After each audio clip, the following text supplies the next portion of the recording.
Welcome to Legal Innovation Spotlight, the podcast that brings you the latest advancements in legal tech and knowledge management. I'm Ted Theodoropoulos, and I connect with the industry's brightest minds to provide you with valuable insights and actionable takeaways. So sit back, relax, and let's dive in. Welcome to the Legal Innovation Spotlight podcast. I'm Amy Monaghan, filling in for Ted today, and I'm joined by the lovely, amazing, wonderful Rachel Shields Williams. Thank you for joining me, Rachel. Thank you so much for having me today, Amy. I'm excited to join you guys and chit-chat a little bit. Yes, we're very good at chit-chatting. We were just talking about it. So hopefully this will be a good episode.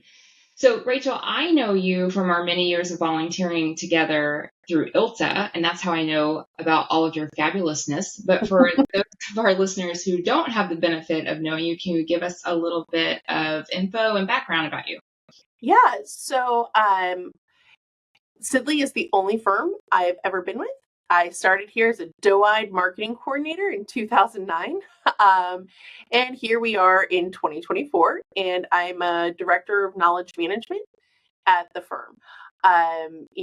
Working in marketing and growing up in marketing was such a really good, eye-opening way to see the firm. And the firm grew a ton while I was in marketing. When I joined the firm, we were around 1,100 lawyers and 10 offices. And now we're at 2,300 lawyers and 21 offices. And during my time in BD, I had the opportunity to help open our Houston office, which was the first office that we'd opened through total lateral acquisitions. I helped build out energy practices, functions, and process as our marketing department went from 40 people to 100 plus people.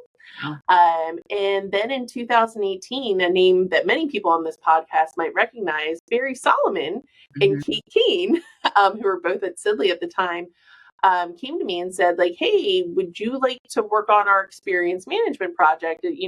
We're really trying to get BD people to understand the value of it. And I was like, sure, sounds great. Up for an adventure. I was like, if it goes poorly, I can always go back to BD because everyone needs a BD person, right? But, clearly it's worked out really well. And also in 2018, unbeknownst to me, the firm launched our first knowledge management department, led by Ann Falvey, who was a practicing partner that I'd actually worked with when I was on the BD side of the house. So experience management, moved over to knowledge management. And, we started out as a team of two, me and our amazing administrator. And over the last 6 years, we've grown to a much larger, more robust function at the firm.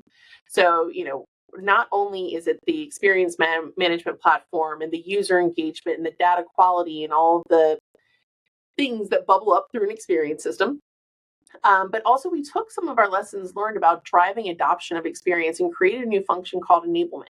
And this team pairs change management, communications, awareness, marketing strategies to drive people to use our products. Because, we're all living in the place where we need to show value and there's so much going on in the world. We need to remind people that there are tools out there to help them work more efficiently. And then my favorite team is our insights team. And this is our team that functions on our analytics and our storytelling about why these products are of value. I think all of your listeners, Amy, we all know that if 10 lawyers use a product and it saves $500,000, that's amazing. And that product is worthwhile and worth keeping.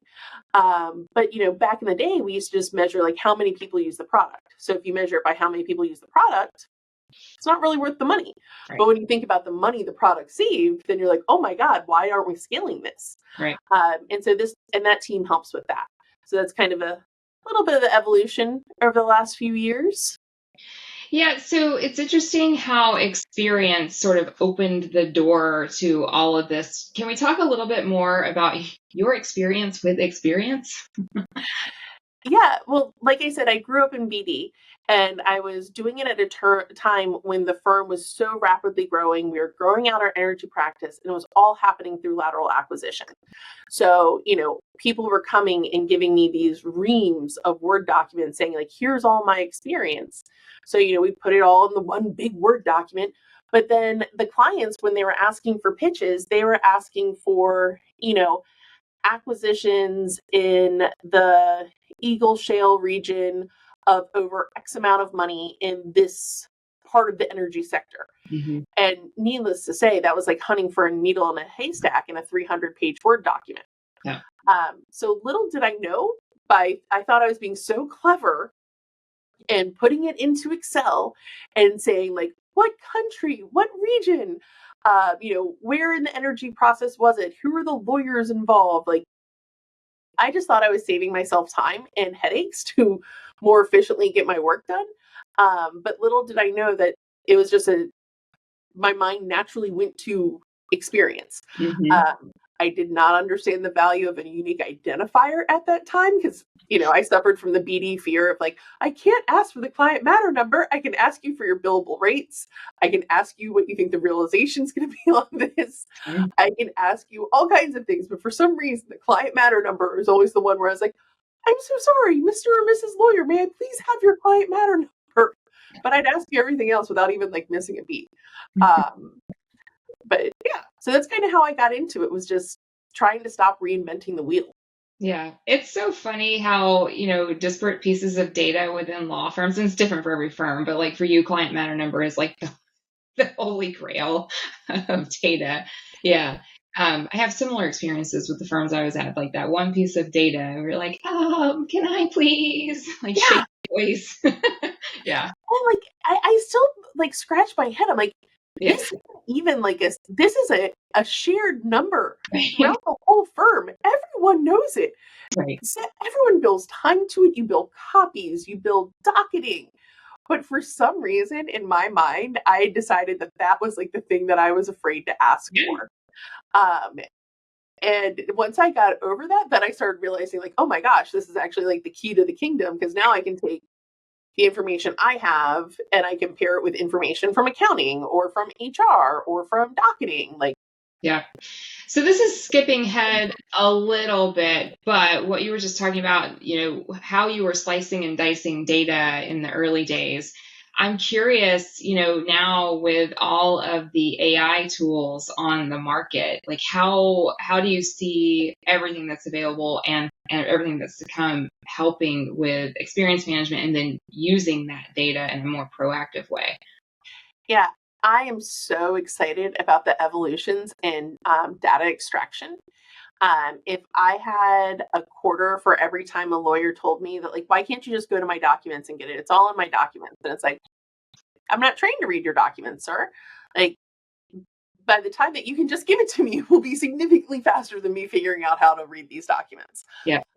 And so I think that idea of document extraction is really going to revolutionize experience. Like, you're still going to need the human to kind of give the details that don't make it into writing that are still equally important, particularly thinking about like, deal studies and things like that. Right. But I think that it'll really increase the quality and reduce the time that it takes to get experience information. Right now, if someone would only give me 3 things, I'd say give me the location, the client role, and the industry the matter's in. But very soon, if not right now, based some of the products on the market can give that to me immediately. So it's like, all right, what are the next 3 pieces of data that I see people asking for and I know can help facilitate, not just helping our lawyers work more efficiently, but helping our business departments work more efficiently. Like, what is that next part? And then I look at like AI to help with hygiene and standardization.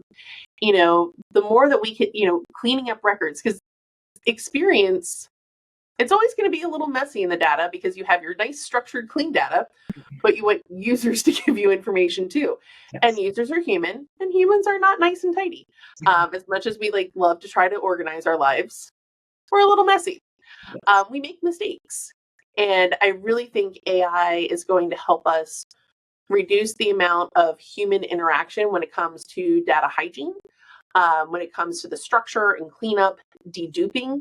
I mean, if you think about like how much better deduping client contacts has gotten in the last 10 years, it's wild.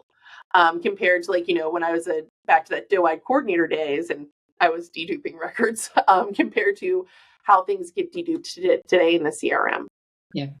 So I'm excited to see those things. And, and once you have that information structured and you have like wonderful, talented data scientists, this is all the building blocks for, much more predictive analytics, predictive behavior, and types of, if a client has these 3 matters, this is the type of matter they typically have next. And so I think the next 5 years for firms that have invested in experience and stayed not rigid, very dedicated and process oriented, I think it's really going to give them a springboard into a very interesting world of predictive analytics, in the next few years.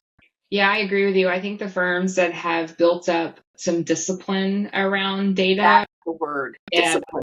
I knew what you were talking about. Yeah. I think that they're going to be in a really good spot currently and in the years to come. And then some other firms will have to play catch up and get the strategy and the discipline and get that muscle to flex to really reap the benefit of a lot of these capabilities and these tools. Yeah. So I think a lot of folks still think of experience management as purely a marketing tool or a marketing technology. But and I know that is not the case. So can we talk a little bit about, all of the ways that experience can connect across a firm? Yeah, absolutely. Like, I love experience. And I think people are always like, when I'm like, oh yeah, I have an experience team and there's like 11 of us and they're like, oh my God, what are you all doing? They're like, you must do a lot of pitches. I'm like, I have not touched a pitch in 6 years and I'm quite happy about that. Nor have I touched a chamber submission. But it's, it's the detail about why we were hired. Experience, I describe it as it's finally that physical representation of the widget that is the lawyer work product. And when you think about the matter life cycle, you can think about all the different people that experience can help. Like, let's start with recruiting. Recruiting is high stakes for law firms. Yeah. So if you have a candidate who's looking at, let's say Sidley and DLA, and we here at Sidley are like, we really want this person. By using our experience data, we can find people who've also worked at DLA, who are often across the table from folks at DLA. And they can say, this is the difference between us, or here are the characteristics. Mm-hmm. Or, if you're trying to put together, a panel for law school recruiting, and you're looking for lawyers that have privacy experience that also went to Yale, mm-hmm. Your experience platform can answer all of those for you. Yeah. Also, in terms of like, once you get that lawyer in the door, how do you take advantage of their previous experience? How do people know what work these laterals have done or where they've worked? And an experience system can allow you to bring in that prior work experience and market clearly that it's prior work experience, because that was something I had to learn from my little Excel spreadsheet. Couldn't make it sound like that it was work they did at our firm. It was work that they'd done at a previous firm. And in an experience system, you can clearly mark that, whether it's by a numbering convention, a naming convention, it stands out. But then also, when people are searching for matters or searching for people that have that experience, these folks are coming up, even if they haven't made it to, your Western Idaho office to like do a show and tell. Mm-hmm. Western Idaho office can still find them through that. And then, say that lawyer leaves the firm and they become an alumni. Again, your experience system can allow you to track your alumni through. Your alumni was at Sidley, now they're at GSK. Yeah. Awesome. And by leveraging and working with other data sources at your firm, you can map that alumni journey and see what work you're getting from the alumni. Thank them for it. Make sure that they're attending local events and really continue to build that relationship. But so that's the people, and, I'm in marketing, so I'll always go to the fluffier side of things.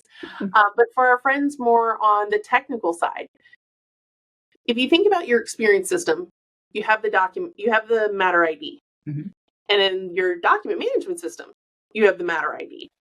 So combining those two through enterprise search, all of a sudden you add a whole layer of super rich information that you never knew about that document. Even down to, how does the client feel about you publicly talking about this work? Mm-hmm. So you can use that. Also, because this is aggregating information from accounting, from HR, and user provided information, You can use it for trend analysis, whether you're looking for internal trends within your organization or perhaps trends within your clients, like what is going on in their world that they need to know about. Training and development. This is a great way for lawyers to practice those sales skills that we try to teach our lawyers about. Learn about your client before you go. They can learn about them through your experience system. They can learn about their fellow lawyers through their experience system. Mhm. You know, a junior lawyer really wants to work in life sciences. They can find that life science lawyer and say, hey, I noticed you just opened a matter for XYZ. I'd love to work with you. And if they're like, matter's already staffed, be like, please keep me in mind for future matters. And then, of course, you know, what I consider a little bit more traditional is our friends in pricing and in staffing. You know, client proposals now need to be more accurate than ever. So the more details that we can have about the matter that we're pitching for and the matters that we've done, the better pricing arrangements we can put together for our clients. Mhm. And same thing when it comes to staffing. You know, you're working on a pitch and someone says, I need an associate from the West Coast that has experience with privacy. Well, in the past, you'd send out a very sad PTI email and hope that someone replied to you. But with your experience system and a couple key searches, you can put together a list of possible associates that could be relevant for that work. Yeah. On the proactive side of things, are you starting to see how folks can use experience data to go to certain practice or industry groups and say, hey, we're seeing these trends in this tranche of clients. Here's what we recommend, you know, how we can proactively approach our clients with maybe some CLEs or, you know, some sort of like landscape briefing or something. Are you seeing trends like that? Yeah, actually watching the competitive intelligence community and how they're leveraging experience data has been eye-opening and fascinating. Because for a long time, I always thought about competitive intelligence as like the group I'd go to get like the dossier about a new possible client or something. But now I'm seeing trends through like LMA and ILTA and people talking about how they're taking their internal data and identifying trends and then finding the external trends and putting the two together. Yeah. And using that information to then create white space reports about clients that also fit these characteristics and like teeing up. It's a really interesting to watch that evolution because I feel like, you know, 10 years ago, that would have been kind of everyone asked for it, but it was like, how could I ever do this? How can I ever know these things? Right. You know, and now that we're getting the discipline to use your word, thank you again. You know, people are getting used to adding the information. And the thing is, like, I feel like when people add information, they expect it to be used on their pitches. They expect it to be used to find precedent or to find clauses. But when you can show them these new and unique ways that you're leveraging the information that they're providing, it makes your adoption easier. Right. Because if you think about it, in a law firm, between, you know, people leaving, people arriving, there's probably like what, a 20% turnover in timekeepers every year. Yep. So you're always creating awareness. Your awareness campaign never ends. And also, you know, lawyers today have more on their plate than I think they've ever had. Yes. In terms of billable requirements, client expectations, firm expectations, you know, and we're not even talking about their personal lives that I hope they attempt to have. Right. So the more that you can show value in what you're doing for them, the easier it is to stay top of mind because all these other things are competing for the same space you're competing. We're all competing for the same 3 minutes that they have. Right. Yeah, and I think also lawyers today are data managers in ways that they've never had to be in the past. So, you know, we've got, I mean, I really do, I empathize and sympathize with attorneys having to manage, especially high volume practices or highly complex practices. There's so many data sources now and so many areas that you have to be disciplined and organized and on top of just to keep track of everything that is going on with one matter. And then you multiply that out by however many matters the attorney has on its desk at any given moment. And so I think things like experience management systems and a lot of the other, you know, organizational data systems that are out there are truly a godsend for attorneys right now. They just have to get over that adoption curve and leverage them. Exactly. And, you know, I think you and I are both really great examples of organizations where they're like, yeah, this is something we should focus on. Yep.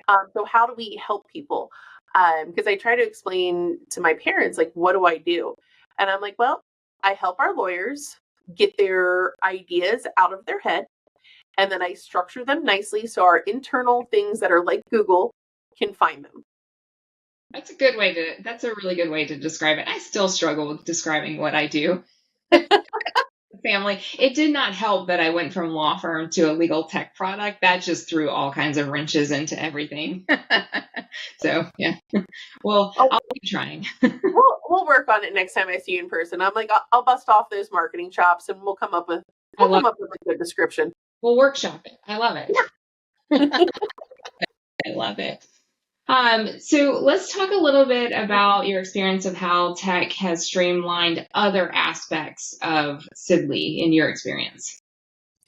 Yeah, so it goes back to that matter life cycle. Like when you think about leveraging the information, like one of my guiding principles is to try to ask lawyers things once and then let it be me and my fellow professionals. It's our responsibility to figure out how to streamline that information and move it to the right places. Yeah. And the places where it needs to be aggregated versus the places where it's just a single flow. One of the places that I'm most proud of how well we've started working together, we've worked together is our conflicts. Because conflicts is an amazing warehouse of information. Yeah. Yes. And so working with them to streamline that process, and essentially if it was important enough to be shared at the new matter intake process, then let's make sure that we figure out how to structure it and bring it into Foundation. Whether it be something that we directly enter, or if it's something that we upload via spreadsheet on a regular basis. We've also spent a lot of time working with our knowledge management lawyers on helping our lawyers understand that writing better descriptions at the new matter intake process allows us to extract that information and really start creating structured data points that they can search against from day one. Yeah, not selecting the first AOL code in the drop-down menu. Well, we don't offer that opportunity.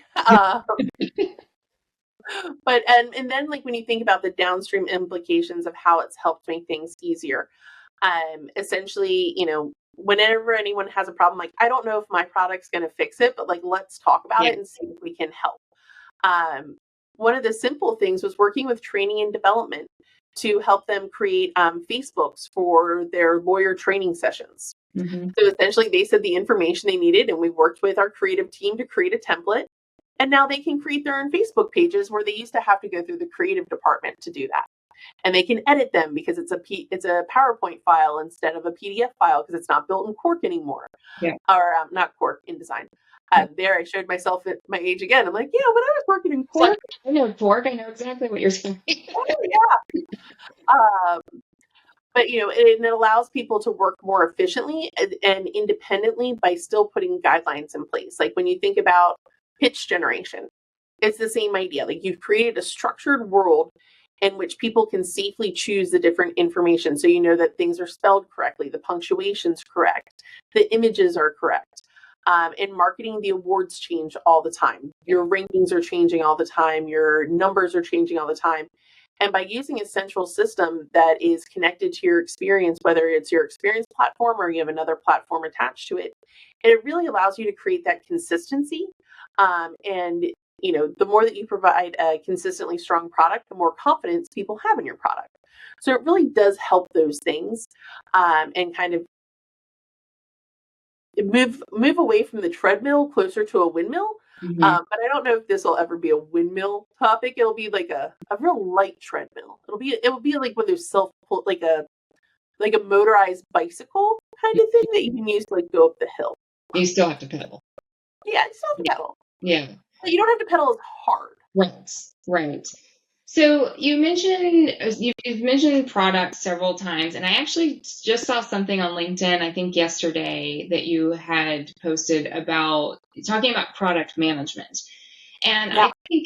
I think there's a lot of us out there who have been doing product management in law firms forever, but now it's starting to be talked about. It's starting to be recognized as a discipline.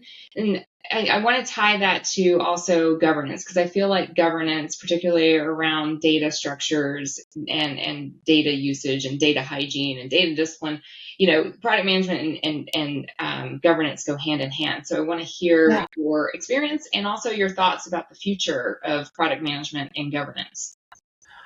Well, I found that with experience, because it aggregates information and it's so easy for people to see things, it really brings out in a glaring way inconsistencies in a way that a Word document never had. So that was kind of my first foray into the hygiene and the governance, was making sure that people were having a consistent experience. Because, if you log into something and you find an error on that first page, are you really going to click more buttons? Right. So in the spirit of user adoption and, getting the product fully ingrained into the firm, it became something that was a really strong priority for us. We call it our QA process. And we spend time every day checking every record that's been edited by someone outside of our team, to make sure that no one threw a credit card number in a narrative or other weird things that you might find. And making sure that if the dollar amount looks low, is that actually right? Or if there's documents, but there's no parties, hey, was this intentional? To increase confidence. So that's where kind of our original hygiene and governance came from. And I found that in terms of governance, really using third-party best practices, whether it be Sally or CapIQ or PitchBook or whatever third-party groups you use to facilitate your decisions, really leaning into that. And focusing on that enterprise definition of something versus an individual's definition of it. My feeling is, when in doubt, bring a whole bunch of people in the room and let them come to a compromise about what something means. Yeah, absolutely. You mentioned Sally. I'm always happy to talk about Sally because I used to work with Toby Brown, of Sally fame, among other things. And so from a very early point, it was ingrained in me how important Sally and the Sally standards are. So I'm always happy when someone brings them up. Can you talk a little bit about how you're using Sally? Yeah, we use Sally as our governing directional guidepost. Coming into the firm, we had an existing taxonomy. So, it's that fine line of working within your firm's taxonomy in your language, but making sure that you can still translate it to the outside world. Yeah. And, applying consistency. If you look at docket integrations, the way the court is named is a pretty important part of the docket integration. Yeah. So, having that standard format that we can follow makes it really easy for us to clean and structure the data. I don't ever want to stop allowing people to add courts, because I'm confident I don't know every single possible court that we could ever possibly appear in around the world. So I'll always have users contributing information, but when we go through and dedupe that and structure that, hopefully with AI, Yes. we follow that standard. So it makes it easier for us to have integrations. And as our information moves from our platform into the data warehouse, people ask me, it's hey, this is the standard I'm following, in light, to just help expedite things. Mm-hmm. Yeah. So we've talked about AI in a few different areas already. I want to kind of move us to a forward-looking segment of our conversation. So AI obviously is going to play a massive role in every industry, especially legal. I feel like a lot of legal is ripe for all of the new Gen AI capabilities. There's a lot of hype, fear, and skepticism all at the same time. So I'd like to hear from you, not just AI, but where on the immediate horizon, where are you seeing a lot of potential and promise? And then in the farther ahead future, where do you see the industry, but also, the areas where you are deeply experienced, where do you see that heading? Yeah. I will say I have a rather optimistic view. Perhaps it's because I remember when the first Apple computer was wheeled into my kindergarten class, and now I have a computer 10 times stronger than that at my beck and call. So I'm like, I'm optimistic. I don't know how fast it will happen. Part of me hopes it slows down a little bit so people can to slow down the pace of change so people have a little bit more time to digest it. Mhm. Sometimes when we move too fast, I think it ruffles feathers, and it's sometimes hard to get feathers down once they're up. Yeah. But I'm really optimistic. And I think in the short term, there's going to become a lot of value in the cleaning and the structuring, because in order to have these larger generative projects and these, more exciting ideas, your underpinning has to be organized and defined. But I think you can use AI to organize and define and clean, which I think is a really great thing. And then looking towards the future, I feel like, in legal, the lawyers have always talked about having like one place where they can get everything. Mhm. And for so long, there were so many reasons why they couldn't get everything in one place. But I think with AI allowing us to structure and clean things more, a larger focus on the discipline of having data, I think that one place dashboard is going to be here sooner. And I think it's going to change the way our lawyers work, because it's going to make work with them. Yes. The idea that they could go to one place and see their precedent, their documents, but also, hey, here's all of my clients that are attending this event. Here are the 3 pitches that I'm involved in that I need to pay attention to.